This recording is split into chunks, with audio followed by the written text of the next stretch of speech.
এটি বিশেষ ঘোষণা বিশ্বনাথ ৰাজহ চক্ৰ কাৰ্যালয়ৰ অন্তৰ্গত জাপৰিগুৰি গাঁৱৰ গোপচাৰ দাগৰ বেদখলকাৰীসকলক দখলীকৃত স্থান ত্যাগ কৰাৰ বাবে যোৱা 2 আগষ্ট তাৰিখে প্ৰেৰণ কৰা জাননীত ধাৰ্য কৰা সময়সীমা অহা 16 আগষ্ট তাৰিখে সম্পূৰ্ণ হ'ব। সেয়েহে 16 আগষ্ট তাৰিখ বা তাৰ পূৰ্বে সংশ্লিষ্ট লোকসকলক উক্ত স্থান ত্যাগ কৰিবলৈ পুনৰবাৰ জাননী জাৰি কৰা হ'ল। অন্যথা 17 আগষ্ট তাৰিখে আইনগতভাৱে যাৱতীয় ব্যৱস্থা গ্ৰহণ কৰা হ'ব। ধন্যবাদ।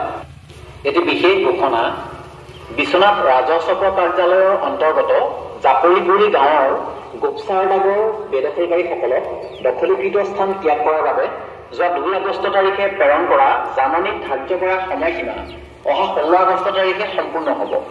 সেয়েহে 16 আগষ্ট তাৰিখ বা তাৰ পূৰ্বে সংশ্লিষ্ট লোকসকলক উক্ত স্থান ত্যাগ কৰিবলৈ পুনৰবাৰ জাননী জাৰি কৰা হ'ল।